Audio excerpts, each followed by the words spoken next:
there's so many sources of the decline of U.S. influence that it's really hard to know where to begin. I think that the first thing I would point to are just a number of mistakes in U.S. policy, beginning with the invasion of Iraq, which I think set off a whole train of events that the United States then lost control of. I think that domestically that had a big effect because following right on the invasion of Afghanistan, these were two big military interventions. I think the time horizon or the time attention or attention span of the American public is never more than 3 or 4 years for one of these big things. And two of them coming in quick succession, I think, soured Congress and the American people on the idea of spending all that time and treasure in the Middle East. So that was one thing. I think that the United States also has just suffered from a general lack of expertise and ability to play the game in the Middle East in the manner that, for example, the British did over many decades.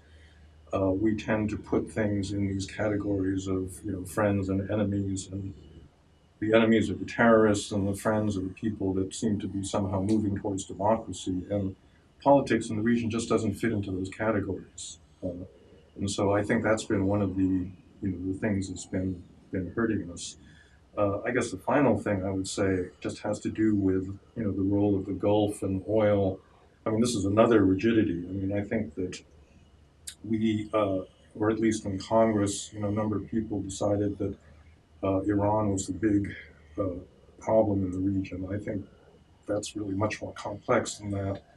And I think that our dependence on Saudi oil has, obviously uh, influenced American policy. Now, what's interesting is that that's no longer necessary because of the fracking revolution.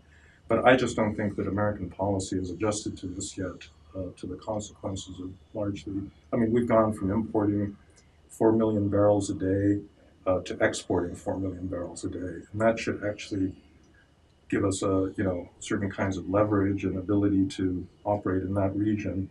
And we just haven't thought that through yet. I think that mental adjustment is yet to be made.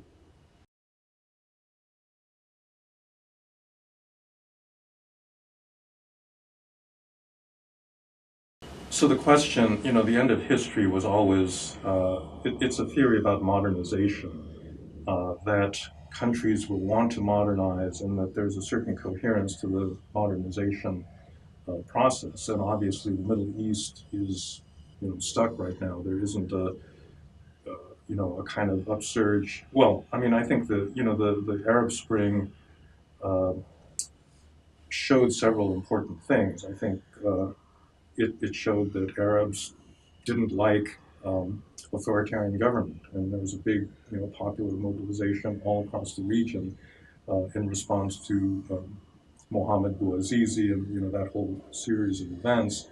But I think it got quickly derailed for a number of complex reasons. I mean, one was the rise of Islamist parties like the Muslim Brotherhood. The other was the fact that the liberals, in places like Egypt, actually didn't turn out to be so liberal in the long run, and supported the coup, Sisi's coup, and so forth. I would just say the following: that if you look at the way that Europe moved towards liberal democracy in the 19th century, it took a long time. It really took a long time. It was very much linked to social changes that were the byproduct of economic development and industrialization. And in the Middle East, these processes really haven't played out yet. So, obviously that region has not moved towards liberal democracy in the last few years. It's very troubling. We've had state breakdown in four important Arab countries. But I'm not sure that at the end of this process, you're not going to get something like, a desire for the full modernization, which involves not just economic modernity, but I think, you know, a more participatory political system as well.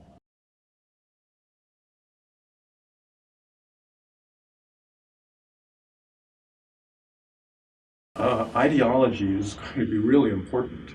I think that the old ideological struggles of the 20th century are really past history now. I mean, that was where countries were aligned on the left-right spectrum, having to do with economic inequality. I think that the future ideological struggles are really identity-based. They're based either on national identity, which is the dominant thing that's now taking shape in Europe, or they're going to be based on religion and religious identity. I actually think that uh, religious politics is actually quite similar to national identity politics. It's just, it's a different form of mobilization, but it responds to a lot of the same kinds of social pressures. And quite frankly, I mean, politicized Islam is a major factor there. I mean, Saudis have been pumping lots and lots of money into promoting a certain set of religious ideas that I think has had a big effect not only in the Middle East but